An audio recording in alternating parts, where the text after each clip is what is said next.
Happy Labor Day to everyone. My name is Jacques Lotia, founder of the Singular Numerical Relativity. Today, on the behalf of all the religious, political, and scientific heroes, I would like to present to you this new revelation. It is a scientific revelation, and it comes in the name of the singular numerical relativity. Especially today, I will discuss about the quantum gravity and the unified theory. And in this topic, I would like to answer just two questions. First is why general relativity could not explain the realm of atoms and particles. Second is how to unify general relativity and quantum mechanics.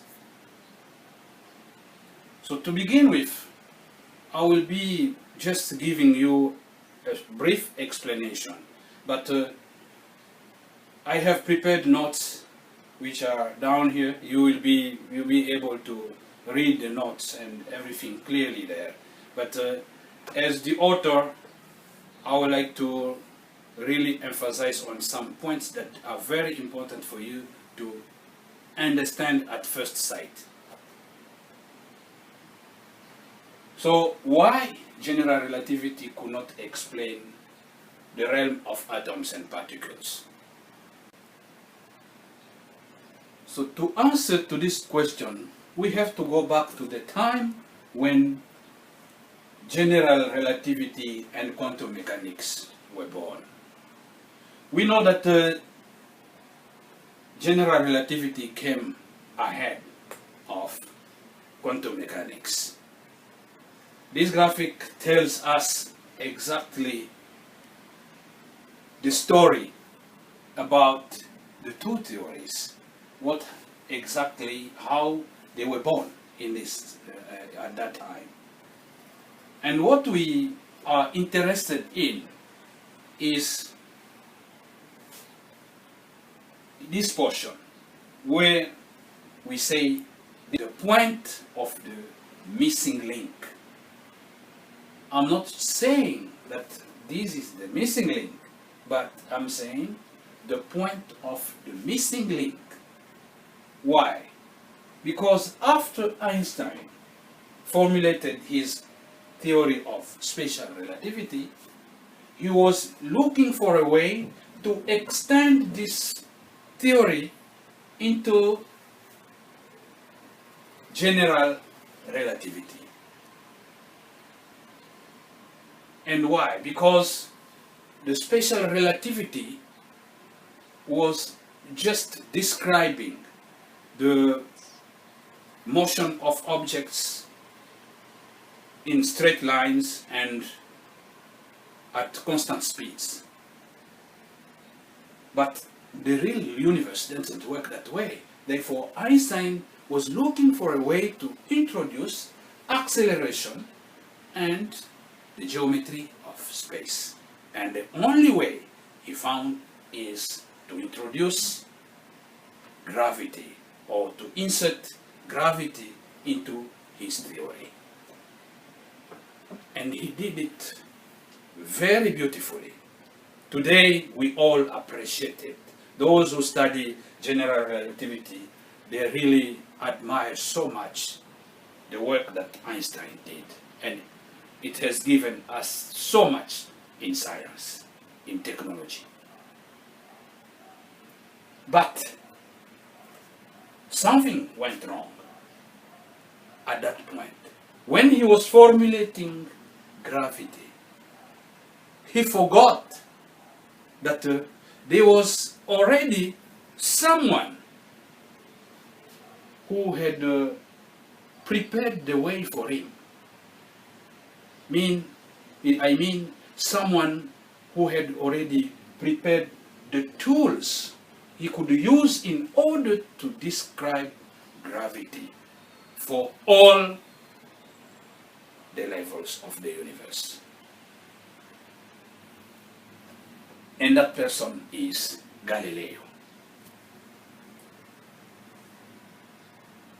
Galileo is the one who discovered first the relationship between space and time. Of course, if you check in the books, Galileo doesn't talk about space. He talks about distance. But what is distance? Distance means space from a point to another. So it means space in one dimension. And Galileo measured and he found out that once an object is in a free fall, the distance it will travel is directly proportional to time squared. Distance equal time squared. These are the findings of Galileo. And he was able to produce a diagram like this. So this diagram tells us a very fundamental story of gravity. If you don't understand it, you just look at the numbers. The numbers are the key for us to understand how exactly gravity works. You have here the line of time. Here is the line of distance. Time is 0, 1, 2, 3, 4, 5. Continue. Then you have distance 0, 1, 4, 9, 16, 25. And this is because the relationship between space and time is a square relationship. But what Einstein was looking for, he was looking for acceleration. Where will we find the acceleration? Look at these numbers in red. During the first unit of time, the object will travel once. During the second, it will travel 3 times. Next, 5 times. Next, 7 times. Next, 9 times. So we can go on 11, 13, all increasing always by 2 times. Why is it so? Because when the object is in a free fall, it has an acceleration, and it's showing us that the speed is increasing all the time. So it is a constant increase of the speed, and that's acceleration. I will not give you the formulas because this is just an introduction I'm giving to you. But there is a formula if you want now to know how this acceleration works. When we study the theory itself, we will be showing you how the acceleration is formulated here. And next, we see these numbers in green. We say that when time is 1, distance is 1 squared. 2, 2 squared. 3, 3 squared. 4, 4 squared. 5, 5 squared. Continue. Is distance expressed in square? No. What it means here? The object is falling and it has a velocity. you see very well, as we saw here, that the speed is increasing all the time. Therefore, this body has a velocity, and it describes around itself a vectorial field. We learned that through general relativity. General relativity explained very well that space and time bend around objects with mass. And this doesn't matter. Mass doesn't matter. It may be the mass of the sun or the mass of the earth, but as long as that object has a mass, it has influence on the space on its trajectory. Therefore, this is what it describes here. To understand this, I would like to take you to the movie house. When you go to watch movie in the cinema, here there is a law that works there. You want to know the size of the image on the screen. You just measure the distance between the projector and the screen. And this gives you the size by simply having this distance squared. So it may mean the size of the image on the screen is directly proportional to the square of the distance between the projector and the screen. So you have all these numbers. As you see here, the distance is 1 foot. You have 1 square foot. 2 feet, 2 square feet. 3 feet, 3 square feet. So that's the law. And this is called the square law. Then, what is the image? The image is light.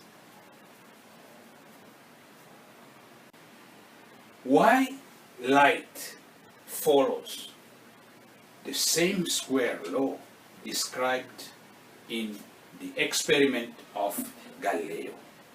It's because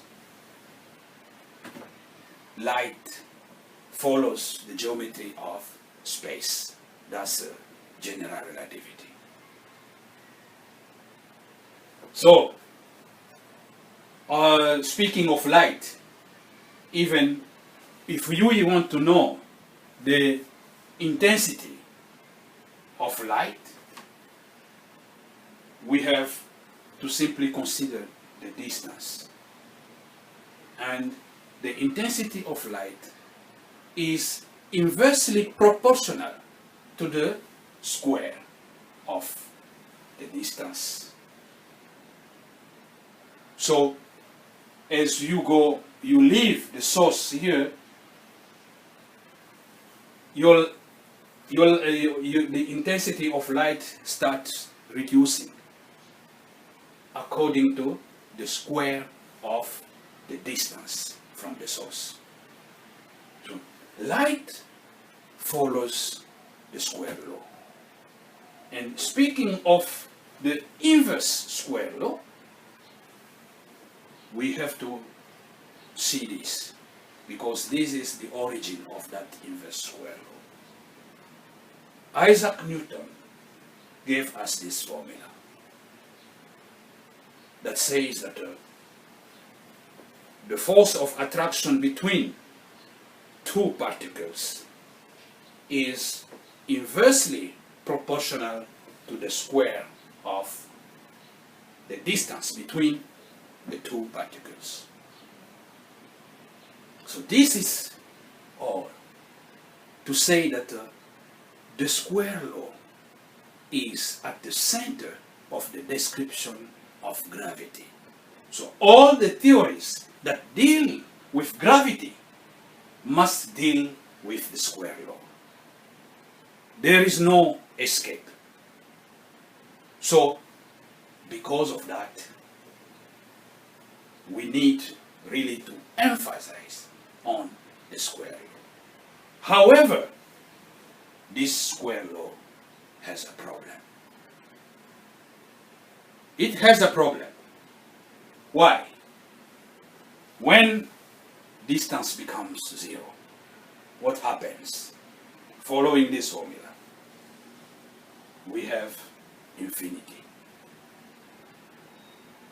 Infinity is nonsense. Infinity cannot happen.